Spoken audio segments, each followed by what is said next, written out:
Kita tahu bahwa bicara soal kiamat ini adalah hari di mana semua manusia akan menyesal. Tidak orang jahatnya, tidak orang baiknya, semua akan menyesal apabila mendatangi kiamat ini. Jangankan manusia, para malaikat sendiri apabila datang hari kiamat mereka mengatakan apa? Subhanaka, maha suci engkau ya Rabb, ma'abadna haqqa ibadatik, sungguh kami tidak benar-benar beribadah kepadamu ya Rabb dengan sebenar-benar ibadah. Ini yang ngomong malaikat. Saat terjadi kiamat mereka mengatakan seperti itu. Kalau para malaikat yang Allah Subhanahu wa taala katakan wa yaf'aluna ma yu'marun, mereka melakukan apapun yang diperintahkan, Allah mengatakan ma'abadna haqqa ibadatik, kami belum beribadah sepantas dan selayaknya kami ibadah. Bagaimana manusia? Tentu orang-orang saleh juga akan menyesal karena merasa mereka ada taksir, ada kekurangan dalam ibadah mereka, apalagi ahli maksiat. Makanya yaumul qiyamah itu disebut yaumun nadamah, hari di mana akan datang penyesalan kepada setiap manusia. Tidak orang jahatnya, tidak orang baiknya, bahkan para malaikat sekalipun mereka menyesal. Bismillahirrahmanirrahim. Assalamualaikum warahmatullahi wabarakatuh. Alhamdulillah wassalatu wassalamu ala Rasulillah wa ala alihi wa sahbihi wa mawalah wa la hawla wa la quwata illa billahi wa ba'du. Alhamdulillah, di pagi hari ini kembali kita seduduk untuk bertalabul ilmi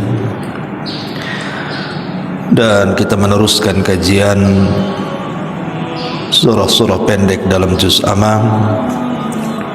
Dan pagi ini masuk pada surah Al-Qari'ah.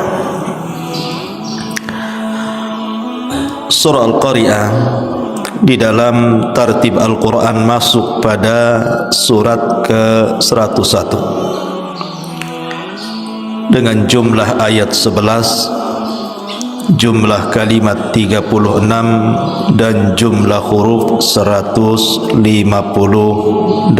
dan tidak ada ayat sajdah.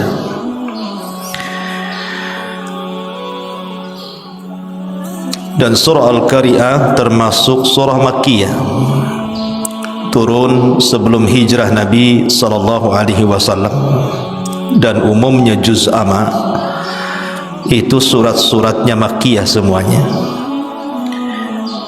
Karena dalam juz Amma ini lebih menitik beratkan kepada urusan akidah, terutama keimanan kita tentang hari akhir.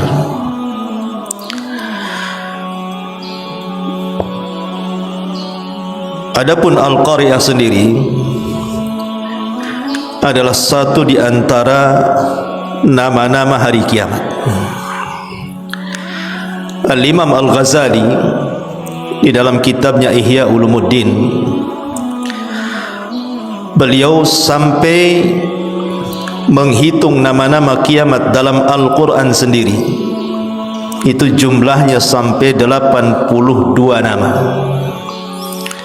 Itu yang tercantum dalam Quran selain daripada hadis-hadis Nabi SAW. Artinya dengan banyaknya nama untuk sebuah kejadian besar yang disebut dengan kiamat,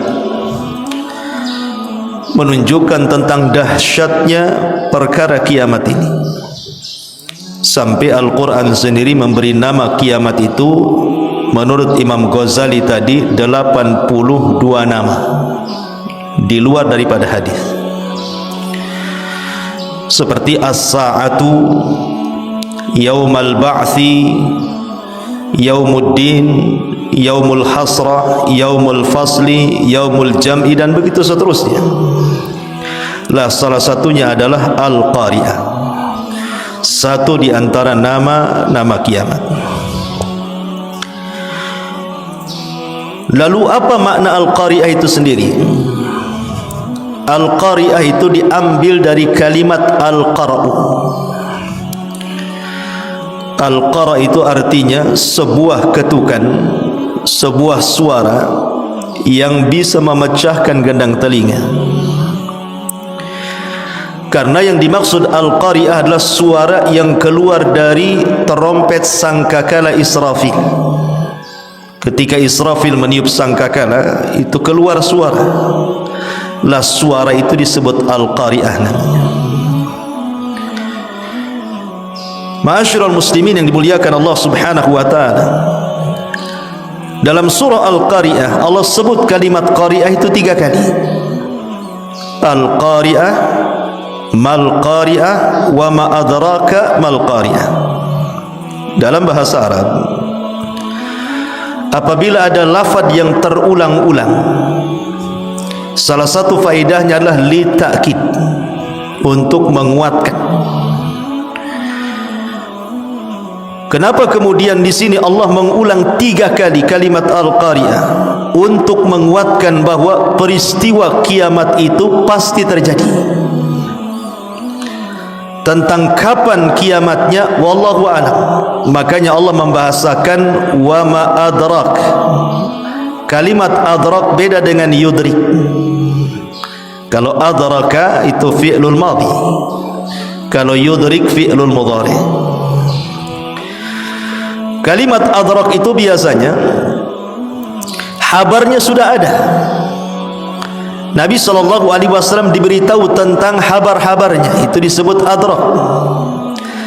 Tetapi kalau menggunakan fi'lul mudhari yudrik, berarti Rasul tidak punya habar.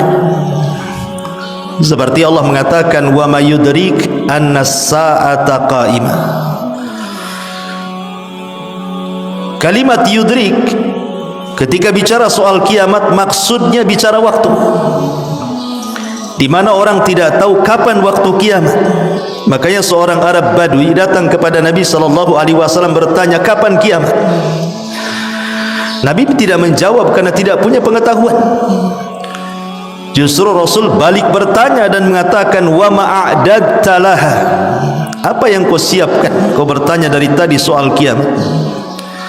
Apa anda bertanya kiamat itu ingin mengetahui bagaimana bumi dihancurkan, langit digulung, bintang dijatuh-jatuhkan, atau apa maksudnya? Makanya Rasul mengatakan wa ma'adadtalah, apa yang kau siapkan? Dalam hadis yang panjang, hadis Jibril sendiri, Rasul mengatakan mal mas'ulu anha bi'a'lama minas sa'il. Orang yang ditanya tidak lebih paham daripada orang yang bertanya. Maknanya Rasul dan Jibril sama-sama tidak tahu kapan kiamat. Tetapi habar soal kiamat itu Rasul punya pengetahuan. Ketika terjadi kiamat, apa yang terjadi dengan bumi, apa yang terjadi dengan gunung, apa yang terjadi dengan lautan, apa yang terjadi dengan bintang, apa yang terjadi dengan matahari dan bulan, langit, dan begitu seterusnya. Rasul diberitahu dalam Al-Quran itu. Makanya bahasanya wa ma adraka mal Qari'ah. Ma'asyiral muslimin, sebelum saya jelaskan tafsir demi tafsir secara singkat saja karena waktu juga, kita tahu bahwa bicara soal kiamat, kiamat ini adalah hari di mana semua manusia akan menyesal. Tidak orang jahatnya, tidak orang baiknya, semua akan menyesal apabila mendatangi kiamat ini. Jangankan manusia, para malaikat sendiri apabila datang hari kiamat mereka mengatakan apa? Subhanaka, maha suci engkau ya Rabb, ma'abadna haqqa ibadatik. Sungguh kami tidak benar-benar beribadah kepadamu ya Rabb dengan sebenar-benar ibadah. Ini yang ngomong malaikat. Saat terjadi kiamat mereka mengatakan seperti itu. Kalau para malaikat yang Allah Subhanahu wa taala katakan wa yaf'aluna ma yu'marun, mereka melakukan apapun yang diperintahkan, Allah mengatakan ma'abadna haqqa ibadatik, kami belum beribadah sepantas dan selayaknya kami ibadah. Bagaimana manusia? Tentu orang-orang saleh juga akan menyesal karena merasa mereka ada taksir, ada kekurangan dalam ibadah mereka, apalagi ahli maksiat. Makanya yaumul qiyamah itu disebut yaumun nadamah, hari di mana akan datang penyesalan kepada setiap manusia. Tidak orang jahatnya, tidak orang baiknya, bahkan para malaikat sekalipun mereka menyesal. Makanya kenapa beriman kepada hari akhir itu sangat ditekankan dalam Islam, masuk dalam arkanul iman, masuk dalam rukun-rukun iman. Karena beriman dengan adanya kiamat ini memiliki faedah yang sangat banyak sekali. Salah satunya adalah menenangkan orang-orang yang berbuat baik, bahwa setiap kebaikan itu ada balasannya, tidak sia-sia. Dan menenangkan orang-orang yang dizalimi, sekalipun di dunia mereka tidak mampu membalas, tetapi di sana ada balasan, dan balasan Allah itu adalah seadil-adilnya balasan. Ma'asyiral muslimin yang dimuliakan Allah Subhanahu wa taala, di sini Allah mengatakan al-qari'atu mal qari'ah. Al-qari'ah terjemahannya di sini hari kiamat. Apakah hari kiamat itu? Wa ma adraka mal qari'ah. Tahukah anda apa hari kiamat itu? Yauma yakunun nasu kal farashil mabthuth. Pada hari manusia seperti laron yang berhamburan. Kalimat manusia ataupun dalam bahasa Arab an-nas itu biasanya konotasinya buruk.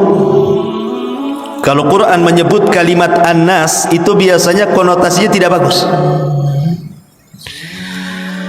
Lah ketika Allah Subhanahu wa taala menggambarkan soal kiamat kemudian menggunakan kalimat an-nasu, manusia, karena yang akan merasakan hari kiamat itu hanyalah orang-orang yang buruk saja. Orang-orang baik tidak akan merasakan kiamat. Karena sebelum terjadi kiamat, Allah Subhanahu wa taala akan kirim angin yang sangat sejuk sekali, kemudian akan menerpa setiap ketiak-ketiak orang-orang yang beriman, walaupun memiliki iman sebiji zarah, dan akan mencabut ruhnya. Ketika tidak ada satupun orang yang beriman hidup, maka Nabi SAW mengatakan la taqumus sa'ah illa ala syiraril khalqi.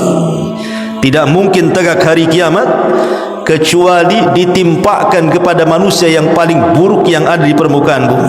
Dari sini kita tahu bahwa orang-orang yang beriman tidak akan merasakan kiamat. Yang merasakan kiamat itu orang-orang kafir, orang yang paling buruk yang hidup di permukaan bumi. Makanya konteksnya menggunakan lafaz an-nasu, yauma yakunun nasu kal farashil mabthuth wa takunul jibalu kal ihnil manfush. Dan juga engkau lihat gunung-gunung seperti bulu kapas yang diterbangkan, yang dihambur-hamburkan. Gunung ini makhluk yang berat, tetapi ketika terjadi kiamat, bumi gunung ini berawal dari tercabut dari pasaknya, kemudian bergeser, kemudian terangkat ke langit, kemudian dibenturkan satu dengan yang lainnya, maka gunung yang kokoh itu seperti kapas, karena menjadi pasir yang terhempas angin ke sana kemari. Dan itu menunjukkan dahsyatnya hari kiamat. Pertanyaan pun muncul, kiamat ini apakah cuma terjadi satu hari saja, ataukah 2 hari, 1 pekan, 1 bulan, 1 tahun? Maka Allah Subhanahu wa taala gambarkan di dalam Al-Quran sendiri bahwa kiamat itu terjadi 50.000 sanah, 50.000 tahun. Itulah jarak kiamat, mulai dari kehancuran sampai peristiwa-peristiwa setelah kiamat dibangkitkan. Ma'asyiral muslimin yang dimuliakan Allah Subhanahu wa taala, Tadi saya sudah singgung bahwa Al-Qari'ah itu berasal dari tiupan sangkakala yang ditiup Israfil. Berapa kali Israfil meniup sangkakala? Terjadi silang pendapat di antara para ulama ketika mereka memahami kalimat dalam surah Az-Zumar ayat 68, wa nufikha fis suri fasa'iqa man fis samawati wa man fil ard illa man sya'allah thumma nufikha fihi ukhra fa idahum qiyamun yanzurun. Sangkakala pun ditiup sehingga matilah semua makhluk yang ada di langit dan yang ada di bumi kecuali mereka yang dikehendaki Allah. Kemudian ia tiup sekali lagi, seketika itu mereka bangun dari kubur-kubur mereka dan menunggu putusan-putusan Allah. Dalam ayat yang lain, wa yauma yunfakhu fis suri fa fazi'a man fis samawati wa man fil ard illa man sya'allah wa kullun atauhu dakhirin. Dan ingatlah hari ketika ditiupkan sangkakala, maka terkejutlah segala yang ada di langit dan yang ada di bumi kecuali siapa yang dikehendaki Allah, dan mereka semua datang menghadapnya dengan merendahkan diri. Ulama akidah mengatakan bahwa tiupan Israfil itu 3 kali.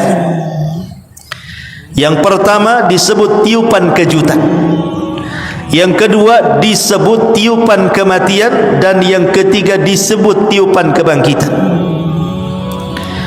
Walaupun dalam hal ini banyak ulama yang berpendapat bahwa tiupan itu cuma 2 kali, dan ini pendapat yang kuat bahwa tiupan itu cuma 2 kali berdasarkan Az-Zumar tadi. Maksudnya tiupan pertama itu adalah tiupan kejutan sekaligus kematian, dan tiupan yang kedua barulah tiupan kebangkitan. Kapan Israfil meletakkan moncong sangkakala di mulutnya? Apakah sejak Israfil kemudian diciptakan sangkakala itu sudah diletakkan di lisannya? Maka ulama mengatakan tidak. Israfil itu baru meletakkan sangkakala itu saat Nabi SAW diutus menjadi Nabi dan Rasul. Kenapa? Karena tidak ada Nabi dan Rasul setelah Nabi Muhammad SAW, dan umat yang dibawanya adalah umat terakhir, dan tidak ada umat setelahnya. Karena Nabi SAW khatamul anbiya'i wal mursalin, dan umatnya adalah akhirul umam, akhir daripada umat, dan tidak ada umat setelahnya. Disitulah Israfil mulai meletakkan moncong sangkakalanya. Sehingga suatu hari Nabi SAW tidak enak makan, tidak enak tidur, tidak ada minum, gelisah terus menerus. Sahabat pun bertanya soal kegelisahan Nabi. Maka Nabi SAW mengatakan di hadapan para sahabat, kaifa un'am wa qad iltaqama sahibu qarnin qarna. Bagaimana aku bisa nikmat hidup, kata Rasul, kalau pemilik trompet, maksudnya Israfil, sudah mulai meletakkan sangkakalanya di moncong lisannya.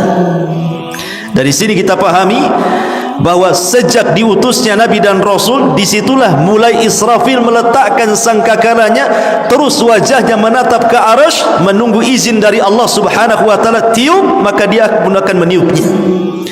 Dan apabila itu terjadi, al-qari'atu mal qari'ah. Di sini jawabannya.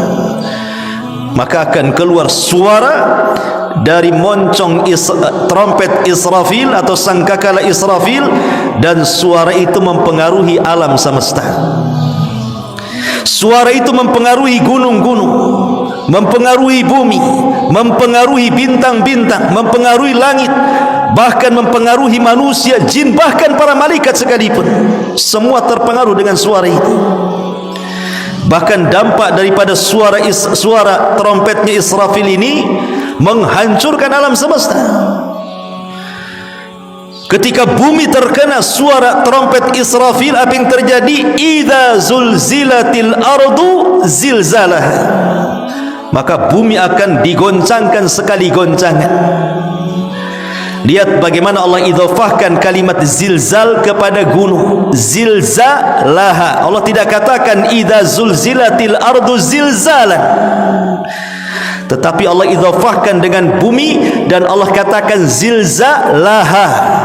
Maknanya goncangan bumi itu bukan di satu tempat, di tempat yang lain tidak, tapi satu bumi tergoncang dengan suara trompet itu. Dan apabila suara itu mengenai lautan, apa yang terjadi? Wa idzal biharu fujirat, maka lautan akan dinyalakan. Dan apabila terjadi kepada bintang, wa idzan nujumun tatharat, maka bintang jatuh kemudian ditabrakkan satu dengan yang lainnya. Dan apabila suara terkena langit, apa yang terjadi? Yauma natwis sama, ketika kami gulung langit seperti menggulung kertas, kata Allah. Dan begitu seterusnya. Manusia akan mati, jin akan mati, malaikat akan mati, menunjukkan dahsyatnya Al-Qari'ah apabila terkena alam semesta ini. Makanya di sini Allah Subhanahu wa taala sebut kalimat Qari'ah 3 kali, karena dahsyatnya suara trompet yang keluar dari moncong sangkakala Israfil itu. Al-Qari'atu mal-Qari'ah. Wa ma adraka mal qari'ah yauma yakunun nasu kal farashil mabthuth wa takunul jibalu kal ihnil manfush. Di sini Allah buat 2 gambaran. Gambaran yang pertama adalah gambaran tiupan yang pertama, wa takunul jibalu kal ihnil manfush. Bagaimana gunung itu diterbangkan seperti kapas dan tidak ada beban berat sama sekali. Kemudian yang kedua, gambaran setelah ditiup sangkakala yang kedua, yauma yakunun nasu kal farashil mabthuth, manusia dibangkitkan seperti laron yang berhamburan.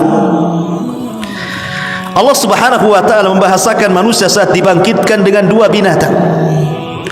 Pertama farash, laron. Yang kedua al-jarad. Jarad itu belalang. Tentu ketika Allah membahasakan dengan 2 binatang kal jaradil muntashir, seperti belalang yang terbang, dengan al-faras seperti laron yang berhamburan, tentu ada makna yang berbeda. Kapan manusia seperti laron, kapan manusia seperti belalang?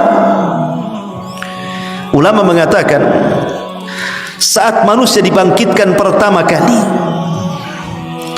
ketika Allah Subhanahu wa taala membahasakan yauma yakunun nas, tadi saya sudah katakan apabila disebut kalimat nas berarti konotasinya buruk. Jadi yang seperti belalang itu adalah orang-orang kafir saja. Orang-orang yang beriman tidak seperti belalang. Apa maknanya? Maknanya ketika manusia dibangkitkan, orang-orang kafir itu mereka akan lari satu dengan yang lainnya. Yauma yafirrul mar'u min akhi wa ummihi wa abi wa sahibatihi wa banih likulli imri'in yauma idzin sya'nun yughni. Orang lari dari saudaranya, lari dari ibu bapanya, lari dari anak dan pasangannya, masing-masing sibuk mengurus dirinya. Yang dari barat ke timur, yang dari timur ke barat, ke utara ke selatan, saling menerjang satu dengan yang lainnya. Itulah laron. Anda lihat laron kalau terbang, kalau ada listrik nih, datang kumpulan laron ke listrik, apa yang terjadi?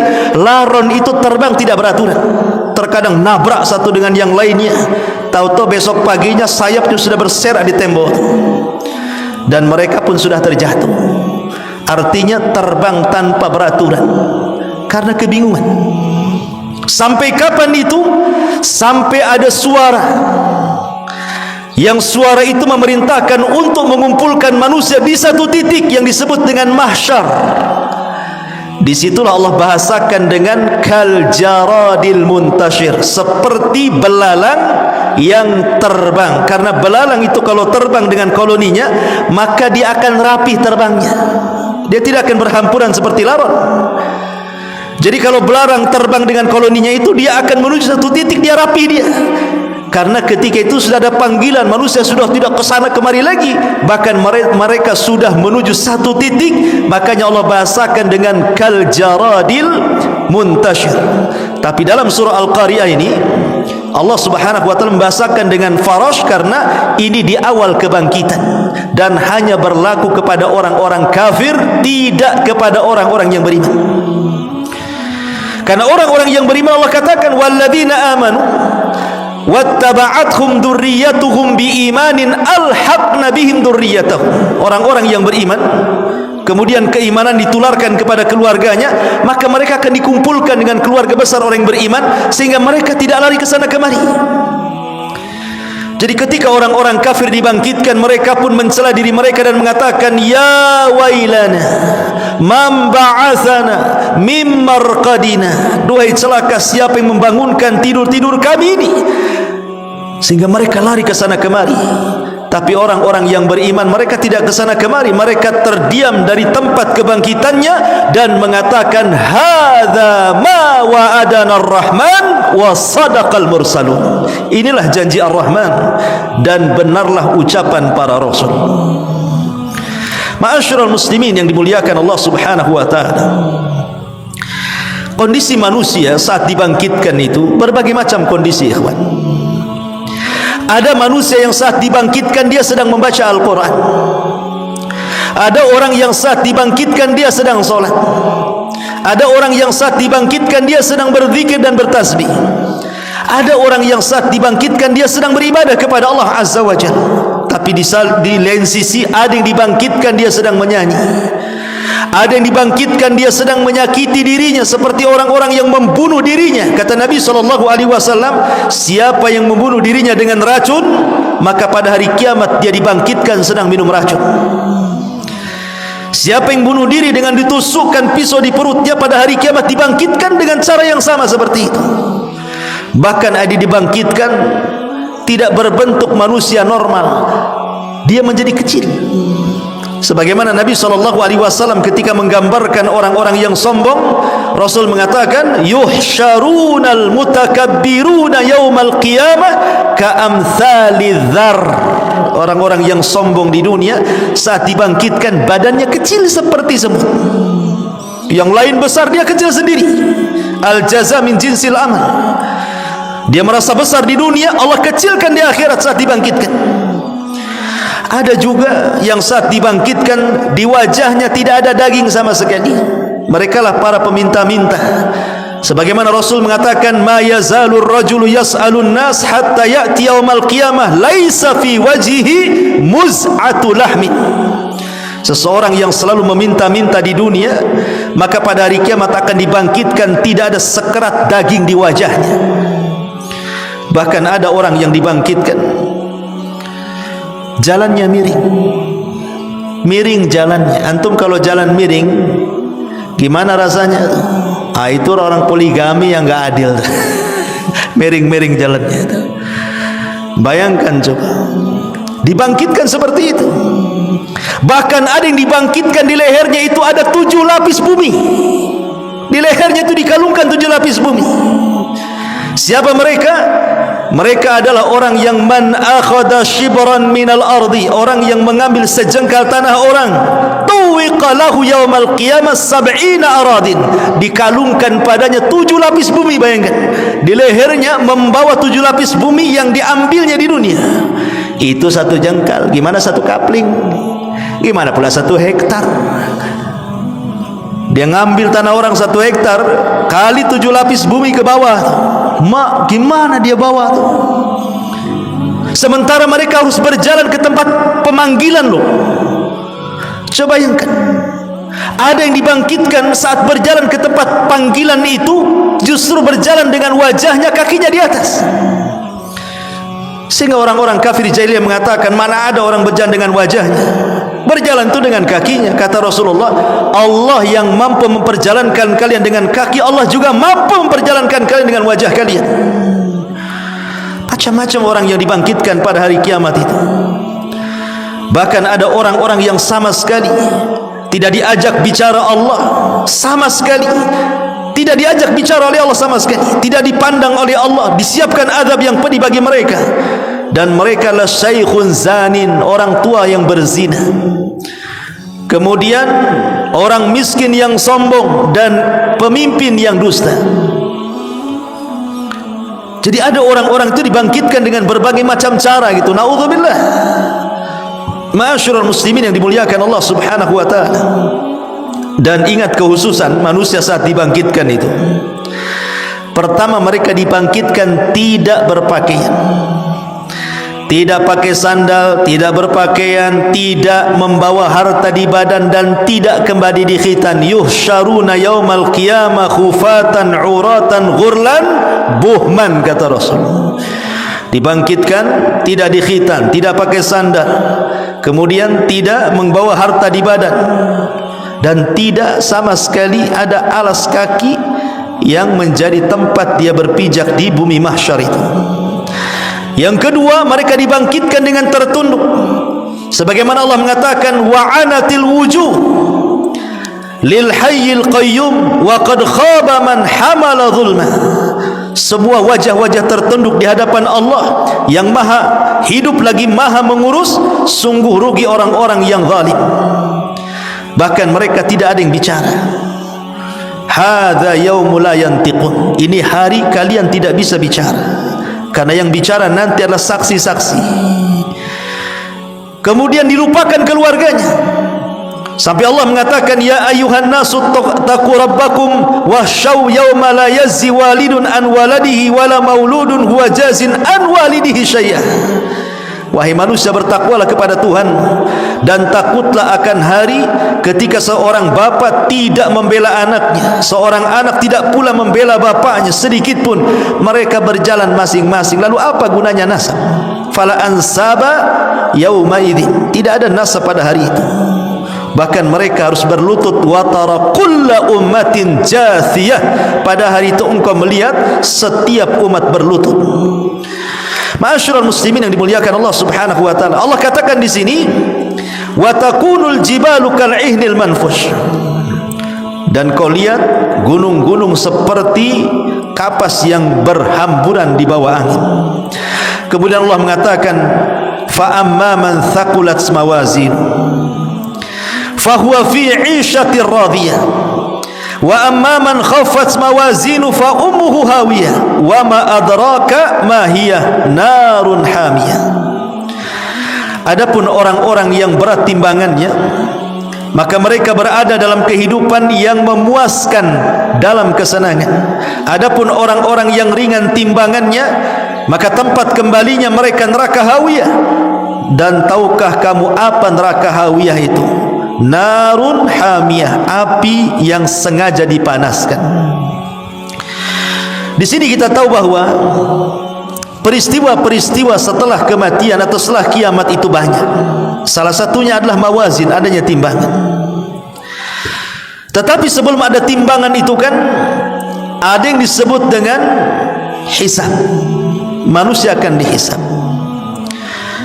Kata para ulama, ada 5 orang saat dihisab. Ada 5 orang saat dihisab. Yang pertama orang-orang musyrik.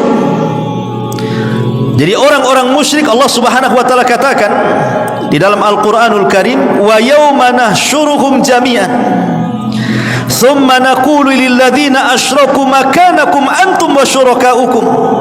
Dan pada hari ketika kami mengumpulkan mereka semuanya, kemudian kami berkata kepada orang-orang yang mempersekutukan Allah itu, tetaplah kamu dan sekutu-sekutumu di tempatmu. Jadi kelompok yang pertama orang-orang musyrik. Mereka akan digolongkan dengan sesembahannya. Yang menyembah sapi, ambil dengan sapinya. Yang menyembah ular sendok sana, kumpul dengan ular sendoknya. Yang menyembah gajah dengan gajahnya, menyembah gunung dengan gunungnya, yang menyembah Lata, Uzza, Manat, Saif, Na'ilah dan yang lainnya, maka mereka akan bergerombol dengan sesembahannya. Dan Allah mengatakan wasiqal ladzina kafaru ila jahannam zumara. Langsung dimasukkan ke dalam jahannam bergerombol-gerombol. Kemudian yang kedua, orang-orang kafir. Orang-orang kafir dari kalangan ahlul kitab. Maka mereka akan dipanggil oleh Allah Subhanahu wa taala. Kemudian diingatkan nikmat-nikmatnya sebagaimana hadis yang dikeluarkan oleh Imam Ibn Hibban dari hadis Abi Hurairah radhiyallahu anhu. Allah Subhanahu wa taala akan memanggil mereka dan mengatakan, "Alam alam usayyiduka, bukankah aku sudah memberikan kepemimpinan kepadamu? Alam uzawwijuka, bukankah aku sudah menikahkan kamu? Alam ukrimuka, bukankah sudah aku muliakan kamu? Alam usakhiru lakal khayla wal ibil, bukankah sudah kutundukkan binatang ternak kepadamu? Alam akhluquka, bukankah aku sudah menciptakan dirimu? Alam aj'aluka sami'an basira, bukankah aku jadikan kau bisa mendengar dan melihat? Dan ditanya soal kenikmatan-kenikmatan itu, maka orang-orang kafir mengatakan bala ya Rabb, tentu wahai Rabb. Tapi Allah subhanahu wa ta'ala mengatakan, engkau dulu melupakan aku. Al-yawma, pada hari ini, nansa, kami akan melupakan kamu, kama nasaitani, sebagaimana engkau dulu melupakan aku. Maka orang-orang kafir yang diberikan bergelimang nikmat di dunia, Allah akan lupakan pada hari kiamat. Kemudian yang ketiga, orang-orang munafik. Pertanyaannya sama dengan kenikmatan-kenikmatan yang banyak yang Allah berikan kepada mereka. Kemudian mereka mengatakan, aku solat untukmu, aku zakat untukmu, aku ibadah untukmu, dan bla bla bla macam-macam. Tapi Allah mengatakan kadzabtum, dusta kalian. Orang-orang munafik hanya menampakkan keislaman tetapi menyembunyikan kekafiran. Kemudian orang yang keempat, orang-orang yang mereka beriman tapi mereka selalu berbuat zalim di dunia. Mereka mengambil harta orang, mereka mencaci maki orang, mereka membunuh orang, mereka zalim pokoknya. Mereka lah orang-orang yang bangkrut pada hari kiamat yang disebut dengan muflis. Orang-orang yang muflis, orang-orang yang membawa pahala di satu sisi, dosa di sisi yang lain. Mereka orang-orang bangkrut. Dan yang terakhir, orang-orang yang beriman. Orang-orang yang beriman juga akan ditanya oleh Allah Subhanahu wa ta'ala soal kenikmatan-kenikmatan. Tetapi dosa-dosa mereka Allah katakan qad satartuha 'alaika fid dunya wa ana aghfiruha laka fil akhirah. Sudah kututupi aibmu di dunia wahai orang-orang yang beriman, sekarang ku ampuni dosamu. Makanya dari sini pembagian hisab itu, ada orang yang masuk surga tanpa hisab dan azab, seperti 70.000 orang yang masuk surga tanpa hisab dan azab. Mereka orang yang tidak minta diruqyah, tidak minta dikai, mereka orang yang tidak tatayud, dan orang yang bertawakal kepada Allah Azza wa Jalla. Kemudian di antara mereka ada yang dilalap langsung oleh api neraka, dan mereka orang-orang kafir. Bahkan neraka sendiri akan mengeluarkan lehernya. Sebagaimana Rasul mengatakan, takhruju unuku minan nar yaumal qiyamah laha ainan tubsiran wa udhunan tasma'an wa lisan yantiq yaqulu inni wukiltu bi thalathin bi kulli jabbarin anid wa bi kulli man da'ama Allah ilahan akhar wal bil musawwirin. Pada hari kiamat punuk neraka akan keluar. Ia bermata dua, bertelinga dua, bermulut satu, seraya berkata, aku diserahi 3 macam orang yang aku akan lahap mereka. Pertama, orang-orang yang sombong dan congkak, lagi membangkang. Yang kedua, orang-orang yang menyeru Tuhan selain daripada Allah. Dan yang ketiga, para penggambar yang suka menggambar makhluk-makhluk yang bernyawa.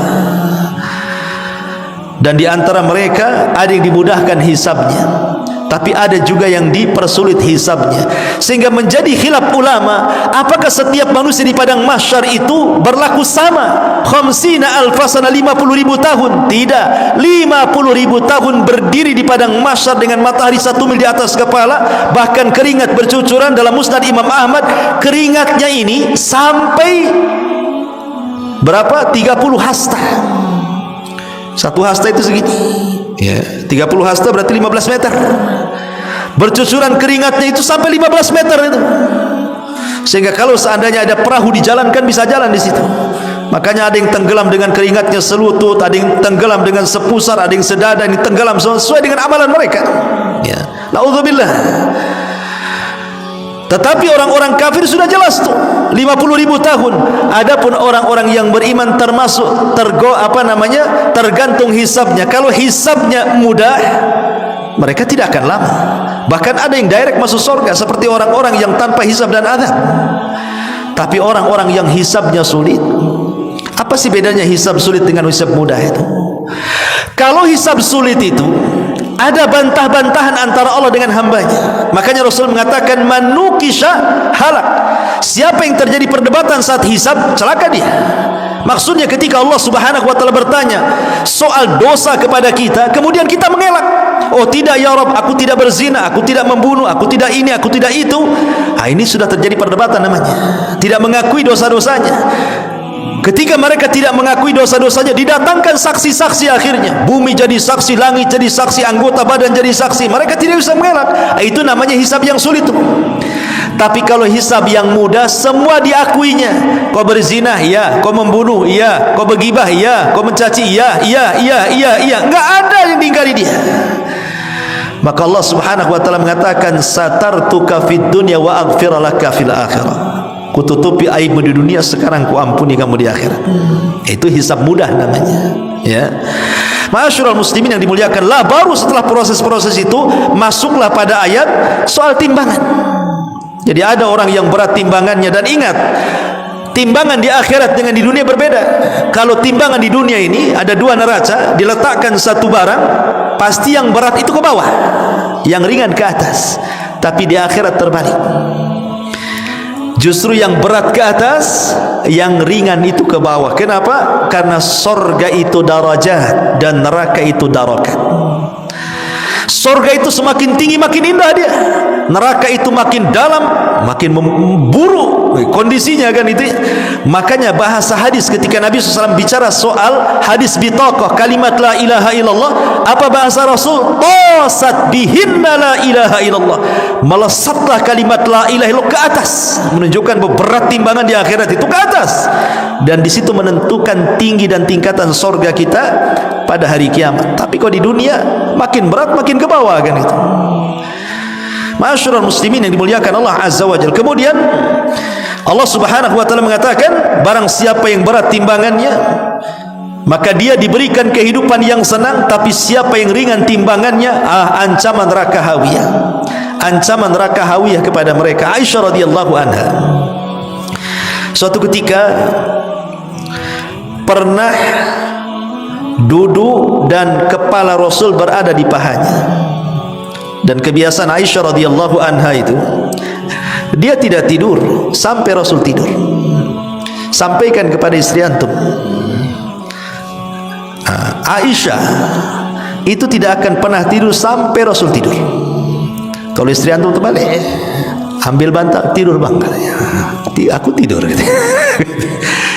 Jadi Aisyah radhiyallahu anha itu kebiasaannya meletakkan kepala Rasul di pahanya. Kalau sudah tidur baru dipindah. Jadi suatu malam giliran beliau. Jadi Nabi SAW sudah pulas tidur di paha Aisyah radhiyallahu anha. Dipandangnyalah wajah Nabi oleh Aisyah radhiyallahu anha. Entah kepikiran soal apa, tiba-tiba Aisyah menangis. Tetesan air mata Aisyah ini jatuh tepat di pipi Nabi. Sontak Rasul terbangun.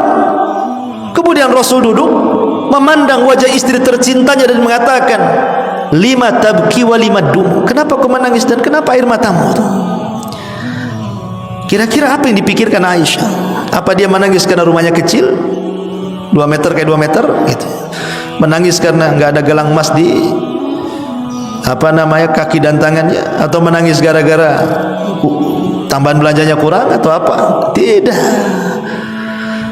Aisyah radhiyallahu anha menangis ketika ditanya Rasul, walima tabkin walima dumu. Apa kata Aisyah radhiyallahu anha? Tadzakartu yaumal qiyamah. Aku mengingat hari kiamat wahai Rasul. Kemudian Aisyah radhiyallahu mengatakan, hal tadhkuru bi ahlika yaumal qiyamah. Rasul, apakah kau akan ingat diriku pada hari kiamat? Atau justru kau sama sekali tidak ingat diriku pada hari kiamat? Maka Nabi SAW mengatakan, ya Aisyah, amma fi thalathati mawatin fala yadhkuru ahadun ahada. Wahai Aisyah, adapun di 3 tempat tidak mungkin aku ingat siapapun.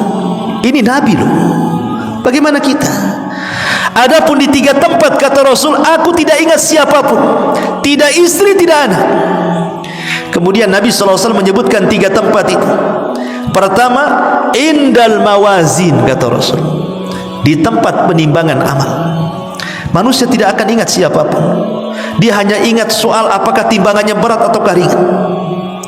Yang kedua, inda tatayyiru suhuf, ketika suhuf diterbang-terbangkan, manusia tidak akan ingat siapapun sampai yang diingat apakah dia bisa mengambil dengan tangan kanannya ataukah dengan tangan kirinya. Kemudian yang ketiga, inda sirat, saat meniti titian siratal mustaqim, tidak akan ingat siapapun. Yang ingat apakah dia akan mampu melewati titian itu ataukah justru masuk ke dalam jahannam. Na'udzubillah. Salah satunya Aisyah radhiyallahu anha, dihabarkan oleh Nabi SAW, indal mawazin, di tempat penimbangan amal, sampai orang itu memastikan bahwa timbangannya berat dan tidak ringan. Sebab kalau ringan, Allah katakan wama fa ummuhu hawiyah, dia terancam dengan neraka hawiyah. Wama adraka ma hiya narun hamiyah, dan tahukah kamu apakah neraka hawiyah itu? Itulah neraka yang sengaja dipanaskan, dan panasnya api neraka itu dibandingkan dengan panas api dunia itu hanya 1 bagian dari 70 bagian panasnya api neraka. Jadi dunia ini kalau ada api yang bisa membakar, padahal seandainya api dunia ini untuk membakar 1 dunia sudah cukup tuh, tapi itu hanya 1 bagian dari 70 bagian panasnya neraka jahanam. Makanya para ulama salaf, ikhwan, apabila memikirkan tentang kiamat itu, segala sesuatu yang di alam semesta ini sebenarnya mengingatkan kita tentang kiamat yang ada di alam semesta ini. Kalau kita perhatikan dengan cermat, sebenarnya mengingatkan semua akan terjadi kehancuran alam semesta. Apabila kita melihat ke atas, melihat bulan ataupun matahari, kita diingatkan dengan kiamat sebenarnya. Lihat apabila Nabi SAW melarang kita tidak boleh sholat duhur ketika matahari di atas kepala. Apa kata Rasul? Abridu, dinginkan, biarkan dia tergelincir ke arah barat dulu. Kenapa? Karena panasnya matahari di tengah kepala termasuk faihi jahannam. Itu hembusan panasnya jahanam yang sampai di bumi.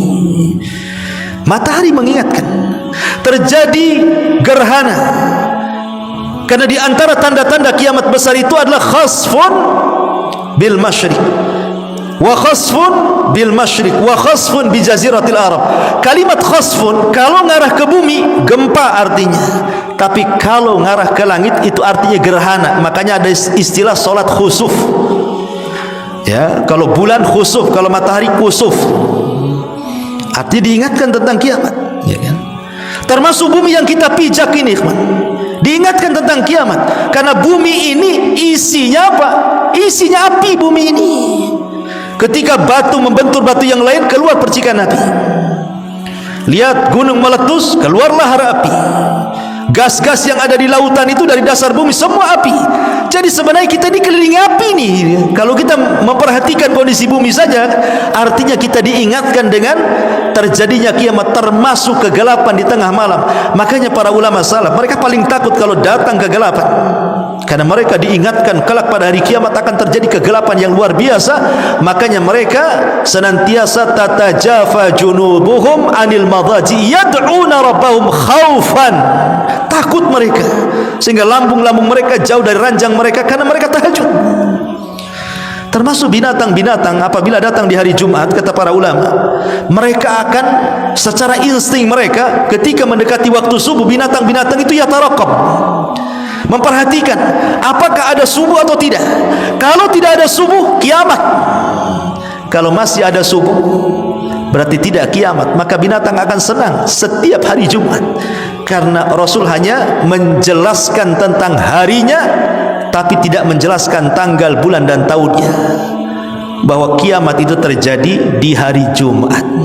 Sebagaimana penciptaan langit dan bumi dimulai dari hari Ahad, Senin, Selasa, Rabu, Kamis, Jumat, 6 hari. Rampungnya ciptaan langit dan bumi itu di hari Jumat. Dan di hari Jumat ini pula Allah akan hancurkan semuanya, baik langitnya ataupun buminya. Subhanakallahumma bihamdika asyhadu an la ilaha illa anta astaghfiruka wa atubu ilaik. Allahu ta'ala. Assalamualaikum warahmatullahi wabarakatuh.